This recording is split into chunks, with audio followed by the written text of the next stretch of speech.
सर्वस्वरूपे सर्वेशे सर्वशक्ति समन्विते भवस्त्राहि no Durga Devi नमस्तुते। ऋषिगण बोले कि लोम हर्षण कुमार सूत जी, साप के कारण पशुओं को जन्म लेना पड़ा तथा भीष्म जी की उत्पत्ति में भी वही कारण था। यह बात आपने स्पष्ट कर दी। धर्मक का विस्तार पूर्वक है बताने की कृपा कीजिए कि व्यास माता सत्यवती को, जो पतिव्रता थी तथा जिनका सर्वांग सुगंध से परिपूर्ण था, राजा शांतनु ने कैसे प्राप्त किया। शांतनु भी एक महान धर्मात्मा नरेश थे और सत्यवती का पालन निषाद के घर हुआ था। फिर किस कारण से राजा ने उन्हें स्वीकार किया। सुब्रत, आप इस संशय को दूर करने की कृपा कीजिए। सूत जी कहते हैं, राजऋषि शांतनु सदा शिकार खेलने के लिए उत्सुक रहते थे। वे 4 वर्ष तक वन में घूमते रहे। कुमार भीष्म जी को वे साथ रखते थे। वे उसी प्रकार आनंद का अनुभव कर रहे थे मानो भगवान शंकर स्वामी कार्तिकेय के साथ सुखी हों। एक समय की बात है, मृग्या करते हुए वे किसी ऐसे जंगल में पहुंच गए जहां नदियों की स्वामिनी यमुना लहरा रही थी। वहां उन्हें अज्ञात उत्तम गंध आने लगी। यह गंध कहाँ से निकल रही है, इस बात का पता लगाने के लिए वे वन में घूमने लगे। मनी मन सोचा कि पारिजात, कस्तूरी, चंपा, मालती अथवा केतकी, इनमें किसी की भी ऐसी मनोहर गंध नहीं होती। मेरी नासिका को आकर्षित करने वाली इस सुंदर गंध को वायु ने कहां से लाकर उपस्थित कर दिया। यूं सोचते हुए राजा शांतनु ने वन के चारों तरफ चक्कर काटा। गंध के लोभ से उनका मन मुग्ध हो गया था, अतः जिधर से वह हवा आ रही थी वे उधर ही बढ़ने लगे। आगे जाने पर यमुना के तट पर उन्हें एक सुंदर स्त्री दिखाई पड़ी। उसने श्रृंगार कर रखा था। वह धूमिल वस्त्र पहने बैठी थी। ऐसी सर्वांग सुंदरी को देखकर राजा शांतनु आश्चर्य में पड़ गए। इसी के शरीर से सुगंध निकल रही है, इस बात का उन्हें निश्चय हो गया। उस स्त्री का रूप अलौकिक था। वह अप्रीतम सुंदर थी। उसकी अनुपम गंध का सारा जगत सम्मान करता था। युवा अवस्था थी। उसे देखते ही राजा शांतनु का चित्त आश्चर्य के उमड़े सागर में गोता खाने लगा।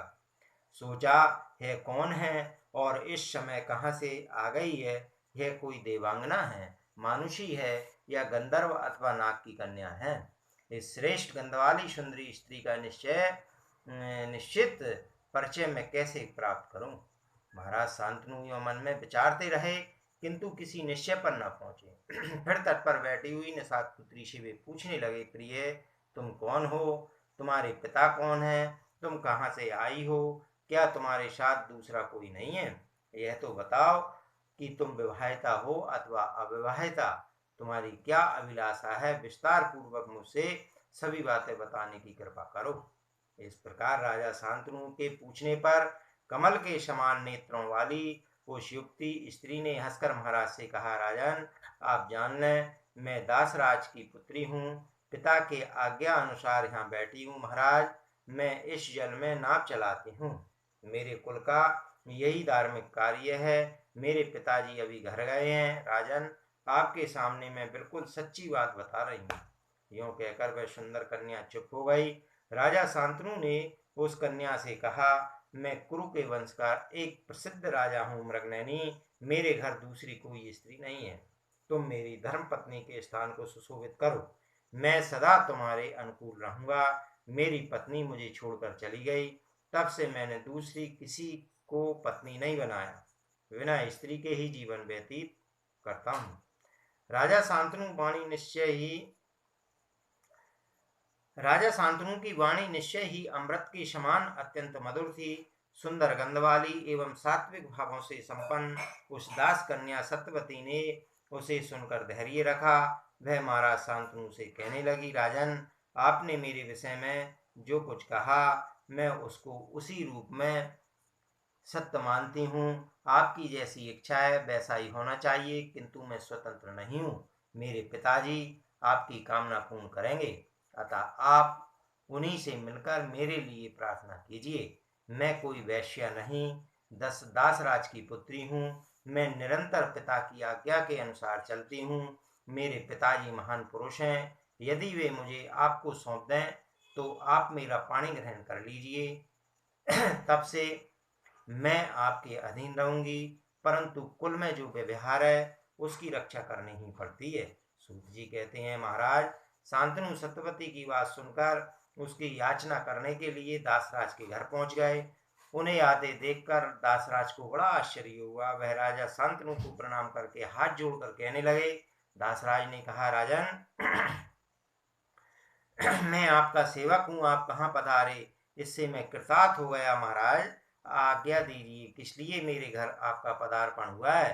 राजा शांतनु बोले, अनक यदि संभव हो तो तुम अपनी कन्या मुझे दे दो, मैं इसे धर्मपत्नी बनाऊंगा, तुमसे बिल्कुल सच्ची बात कह रहा हूँ। दासराज ने कहा, राजन आप यदि मेरे कन्या रत्न के लिए प्रार्थना करते हैं तो मैं अवश्य दे दूंगा, क्योंकि देने योग वस्तु कभी भी अधेय नहीं हो सकती। किंतु महाराज एक यह शर्त है कि इस कन्या का पुत्र ही आपके बाद राज का अधिकारी होगा। किसी भी स्थिति में आपके दूसरे पुत्र को राजगद्दी नहीं मिलेगी।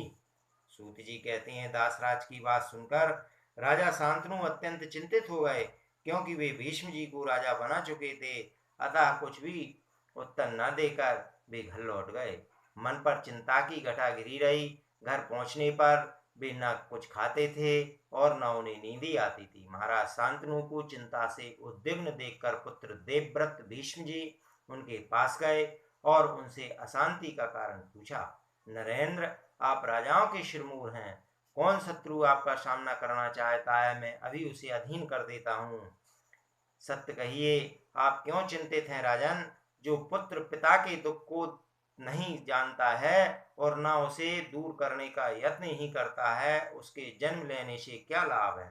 रघुकुल को आनंदित करने वाले भगवान राम पुत्र रूप से दशरथ के घर पधारे थे। पिता की आज्ञा से राज का परित्याग करके वे वन में चले गए। सीता और लक्ष्मण के साथ चित्रकूट पर्वत पर वास किया। राजन, राजा हरिश्चंद्र का लड़का तो रोहित नाम से विख्यात था। पिता के इच्छानुसार बिक गया। ब्राह्मण के घर उसने सेवा वृत्ति स्वीकार कर ली। महाराज, यह शरीर आपका है, मैं कौन सा कार्य करूं, क्या मैं अकुशल हूं, निश्चय बताइए। मेरे जीवित रहते हुए आपको चिंता नहीं करना चाहिए, क्योंकि जो काम असाध्य है उसे भी करने को मैं तैयार हूँ। राजन, व्यक्त कीजिए, आपको कौन सी चिंता सता रही है, मैं अभी धनुष लेकर उसे दमन कर देता हूँ। यदि उस कार्य में मेरी मृत्यु हो गई तो मेरा जन्म सार्थक हो जाएगा, अथवा यदि मैं सफल हो गया तो आपकी अभिलाषा पूर्ण हो जाएगी। दोनों तरह से ही मुझे लाभ है। उस पुत्र को धिक्कार है जो समर्थ होते हुए भी पिता के मनोरथ को पूर्ण करने में उद्यत नहीं होता, जो पिता की चिंता को दूर नहीं कर सकता। उस पुत्र के जन्म से क्या प्रयोजन है। सूत जी कहते हैं, राजा शांतनु मनी मन लज्जित थे। अपने पुत्र भीष्म की बात सुनकर वे तुरंत बोल उठे। राजा ने कहा, पुत्र मुझे गहरी चिंता तो यह है कि तू मेरा एक ही बालक है। यद्यपि तू सूरवीर पराक्रमी प्रतिष्ठित एवं संग्राम में पीछे पैर रखने वाला नहीं है, फिर भी पुत्र एक संतान रहने के कारण मुझे जैसे पिता का यह जीवन विफल है। क्योंकि यदि कभी युद्ध छिड़ा और तू उसमें काम आ गया तो फिर मैं आश्रयहीन होकर क्या कर सकूंगा। पुत्र मुझे यही विशेष चिंता है, मैं इसी से दुखी हूँ। सूत जी कहते हैं कि राजा शांतनु की बात सुनकर भीष्म ने वृद्ध मंत्रियों से पूछा और कहा, इस समय महाराज अत्यंत लज्जित हैं, मुझसे स्पष्ट कहते नहीं। आप लोग उनसे पूछकर निश्चय करके सच्ची बात मुझे बताने की कृपा करें, फिर मैं निश्चिंत होकर उन सभी कार्यों को सिद्ध करने में लग जाऊंगा। भीष्म जी की बात सुनकर मंत्री लोग राजा शांतनु के पास गए। सम्यक प्रकार से सारी बातें जानकर उन्होंने भीष्म जी को सब कुछ बतला दिया। भीष्म जी पिता का अभिप्राय जानकर उसी क्षण उन मंत्रियों को साथ लेकर दासराज के घर गए और अत्यंत नम्र होकर प्रेम पूर्वक कहने लगे। भीष्म जी बोले, परम तप, तुम अपनी सौभाग्यवती पुत्री और मेरे पिताजी के लिए दे दो। ये तीर्थ मैं तुमसे प्रार्थना करता हूँ, तुम्हारी यह कन्या मेरी माता बने, मैं इसका सेवक हूँ।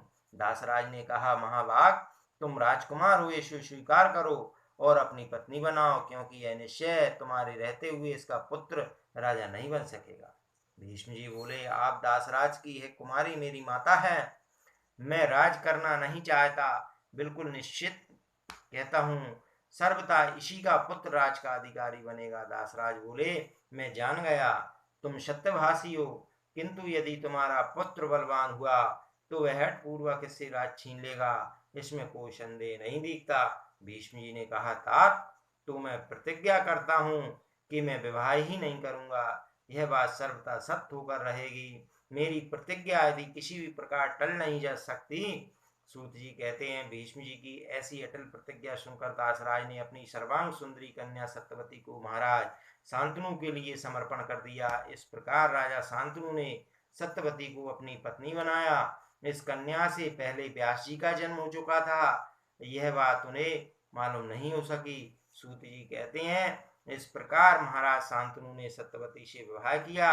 सत्यवती के 2 पुत्र हुए और समय अनुसार मर भी गए।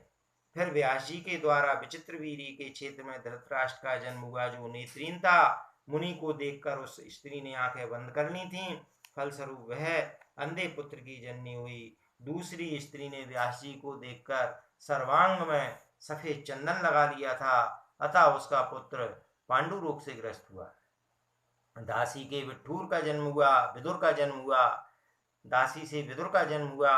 विदुर जी सत्यभाषी धर्म के अवतार एवं पुण्य आत्मा पुरुष थे। मंत्रियों ने छोटे पुत्र पांडु को राजा बनाया। अंधे होने के कारण धृतराष्ट्र को राज का अधिकार नहीं मिला। भीष्म जी की संपत्ति लेकर महापराक्रमी पांडु राज का कार्य संभालने लगे। बुद्धिमान विदुर जी मंत्री पद पर नियुक्त हुए। धृतराष्ट्र की 2 स्त्रियां थीं। एक का नाम था गांधारी, जो सुबल राज की पुत्री थी। दूसरी का नाम वैश्य कन्या था, वह घर का कार्य संभालती थी। वेदवादी विद्वान पांडु की भी 2 स्त्रियां बतलाते हैं। एक थी सूरसेन कुमारी कुंती और दूसरी माद्री, जिसका जन्म मद्राज के घर हुआ था। गांधारी ने अत्यंत सुंदर 100 पुत्र उत्पन्न किए। वैश्या से भी एक पुत्र उत्पन्न हुआ, जो परम मनोहर युद्ध का महान अभिलाषी था। कुंती जब पिता के घर कन्या अवस्था में थी, तभी उसने कर्ण को जन्म दिया। सूर्य की कृपा प्रसाद से उस मनोहर पुत्र की उत्पत्ति हुई, उसका नाम कर्ण पड़ा। उसके बाद कुंती पांडु की धर्म पत्नी बनी। ऋषिगण बोले, मुनिवर सूत जी, आप यह कैसी विचित्र बात कह रहे हैं कि कुंती से पहले पुत्र उत्पन्न हो गया और उसके पश्चात उसका पांडु के साथ विवाह हो गया। कैसे सूर्य का संयोग हुआ जिससे कुंती को कर्ण की जननी होना पड़ा? फिर कुंती कन्या कैसे रही जो पांडु ने उससे विवाह किया? ये सभी बातें बताने की कृपा करें। सूत जी कहते हैं, द्विजवरों, जिस समय सूरसेन कुमारी कुंती बहुत छोटी थी, तभी राजा कुंती भोज उस कल्याणी कन्या को मांग लाए थे। उसे पुत्री मानकर उन्होंने अपने घर पर ही पाला पोसा। कुंती बड़ी सुंदर थी। अग्निहोत्र का समय था। राजा कुंती भोज की आज्ञा से वह कन्या सेवा का कार्य संभाल रही थी। चौमासे का दिन था। प्रातः काल की पुण्य वेला थी। मुनिवर दुर्वासा जी वहां पधारे। कुंती ने मुनि का समय प्रकार से स्वागत किया। उसकी सेवा से दुर्वासा जी बड़े संतुष्ट हुए। तदंतर मुनि ने कुंती को एक ऐसा उत्तम मंत्र बता दिया, जिसका प्रयोग करके आह्वान करने से देवता स्वयं आकर मनोरथ पूर्ण कर दें। दुर्वासा जी के चले जाने पर कुंती अपने महल में बैठकर उस मंत्र के प्रभाव को निश्चय जानने के लिए उपाय सोचने लगी। मन में विचार किया कि मैं किस देवता को स्मरण करूं। उस समय सूर्य नारायण आकाश में विराजमान थे। उन पर कुंती की दृष्टि पड़ी। मंत्र का प्रयोग करके उन प्रखर किरणों वाले सूर्य के आह्वान में वह संलग्न हो गई। आह्वान करते ही अपने मंडल से एक परम मनोहर पुरुष का रूप धारण करके भुवन भास्कर अंतापुर में कुंती के सामने आ पहुंचे। उन्हें देखकर कुंती के आश्चर्य की सीमा न रही। उसका सर्वांग कांप उठा। फिर तो सुंदर नेत्रों वाली वह कुंती हाथ जोड़कर सामने खड़ी हो गई और कहने लगी, भगवान, आपके दर्शन से मुझे अपार हर्ष हुआ है।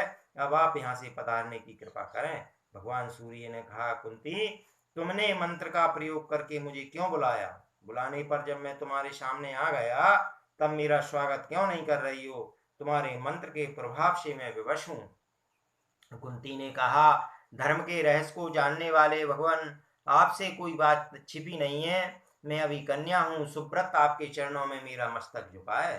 भगवान सूर्य बोले, कुंती, तुम यदि मेरा स्वागत ना करोगी तो जिसने तुम्हें मंत्र दिया है उसको मैं शाप दे दूंगा। साथ ही तुम भी कठिन शाप से बचकर नहीं रह सकोगी। सुमुखी, यह निश्चय जान लो, तुम्हारा कन्या धर्म पूर्वक रहेगा। साधारणता मनुष्य इस रहस्य से अनभिज्ञ रहेंगे और मुझ जैसा ही तेजस्वी बालक तुमसे उत्पन्न होगा।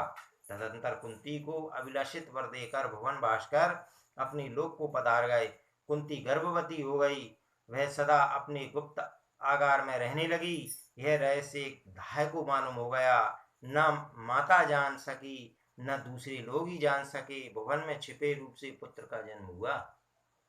वह बालक अनुपम सुंदर था। मनोहर 2 कुंडल और दिव्य कवच उसे जन्म काल से ही सुशोभित कर रहे थे। वह बालक जान पड़ता था मानो दूसरा सूर्य हो अथवा स्वामी कार्तिकेय हो। धाय ने उस बच्चे को उठा लिया और कुंती के प्रति जो महान लज्जित थी, बोली, सुंदरी, मैं तुम्हारी सेवा में उपस्थित हूँ, फिर तुम किस चिंता में डूब रही हो। तब उस बालक का त्याग करने के लिए एक पिटारे में रखती है और कुंती उस पुत्र से कहने लगी, बेटा, मुझे अपार दुख हो रहा है, किंतु लाचार हूं, करूं तो क्या करूं। तुम मुझे प्राणों के समान प्यारे हो, फिर भी मेरे लिए तुम्हारा परित्याग परम आवश्यक हो गया है। तुम में सभी शुभ लक्षण विद्यमान है, मेरा भाग बड़ा फूटा है, तभी तो मैं तुम्हें दूर कर रही हूँ। माता कात्यायनी सगुण और निर्गुण स्वरूपनी है। वे सबकी अधिष्ठात्री एवं अखिल विश्व की जननी हैं। वे भगवती तुम्हारी रक्षा करें और तुम्हें अपना अमृत में दुग्ध पान करावें। तुम मेरे प्राण प्रिय हो, तुम्हारी मुख कमल के समान कमनीय है। फिर कब तुम्हारा मुख देखने का मुझे अवसर सुलभ होगा। तुम सूर्य के पुत्र हो पुत्र। मैंने पूर्व जन्म में निश्चय ही त्रिलोक जननी भगवती कात्यायनी का आराधन नहीं किया है। उन कल्याणमयी देवी की चरण कमल का निरंतर चिंतन नहीं किया।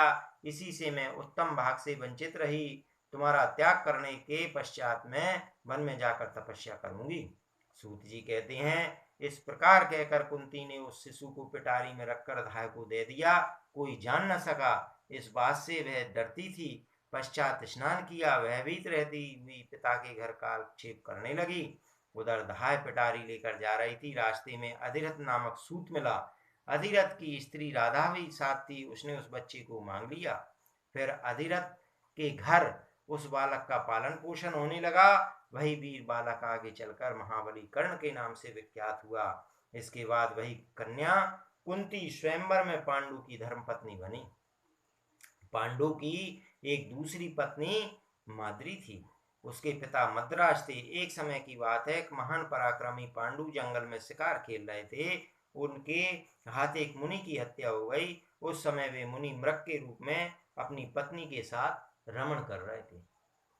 राजा ने उन्हें मृग समझ लिया था। मृग रूपधारी मुनि ने कुपित होकर पांडु को श्राप दे दिया, यदि तुम कभी स्त्री के साथ समागम करोगे तो तुम्हें प्राणों से हाथ धो बैठना पड़ेगा।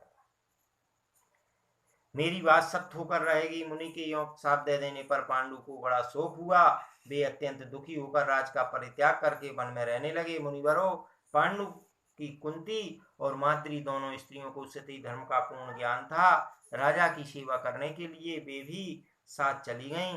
गंगा के तट पर मुनियों के आश्रम थे। वहीं पांडु ने भी अपना निवास स्थान बनाया। अनेकों धर्मशास्त्र सुनने को मिलते थे। उन्होंने कठिन तपस्या आरंभ कर दी। एक समय की बात है कि कथा का प्रसंग चल रहा था। एक धार्मिक वाणी राजा के कान में पड़ी। आदर पूर्वक पूछने पर मुनि ने कहा, परम तप संतानहीन की गति नहीं होती है। स्वर्ग में जाने का अधिकारी भी अब नहीं होता। अतः जिस किसी उपाय से भी पुत्र उत्पन्न करना आवश्यक है। अंशज, पुत्रिका, पुत्र, क्षेत्रज, गोलक, कुंड, सहोड़, कानीन, क्रीत, वन में मिला हुआ, किसी का दिया हुआ तथा किसी निर्धन से पैसे देकर खरीदा हुआ, ये 11 प्रकार के पुत्र कहे गए हैं। इनमें उत्तरोत्तर एक से एक को निष्कृष्ट माना गया है।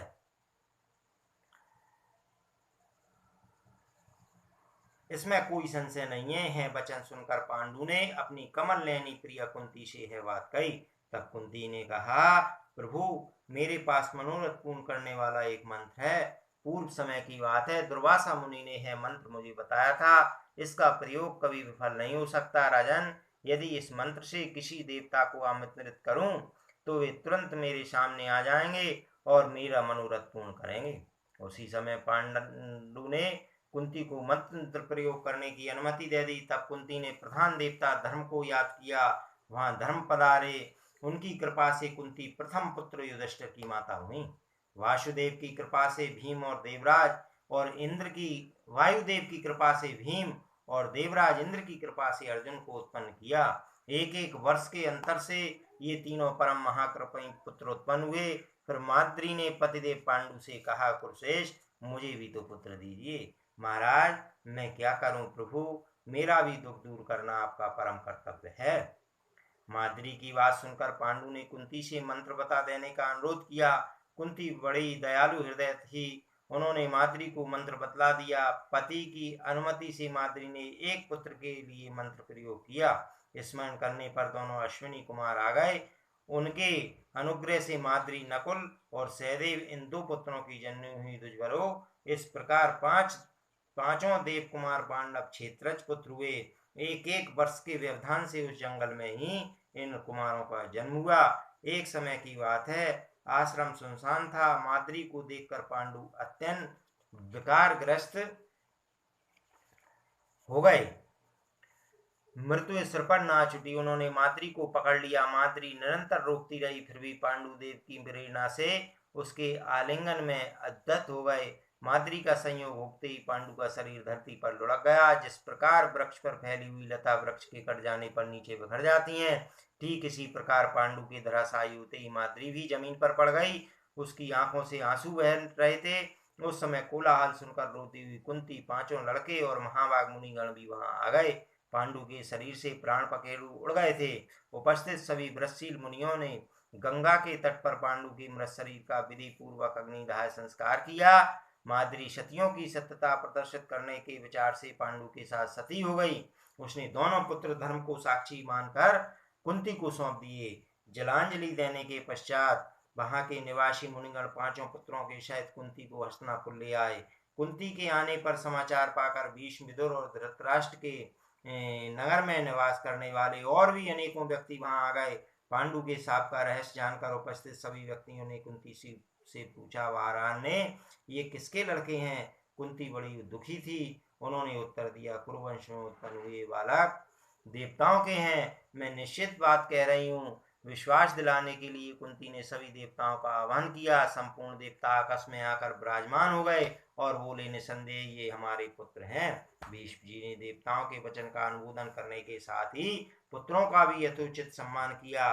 फिर उन बालकों को और बहू कुंती को लेकर भीष्म प्रभूति सभी सज्जन हस्तिनापुर में रहने लगे। प्रसन्नता पूर्वक समुचित धन व्यय करके सबकी रक्षा का प्रबंधन कर इस प्रकार कुंती के सभी पुत्र उत्पन्न हुए और भीष्म जी ने उनका लालन पोषण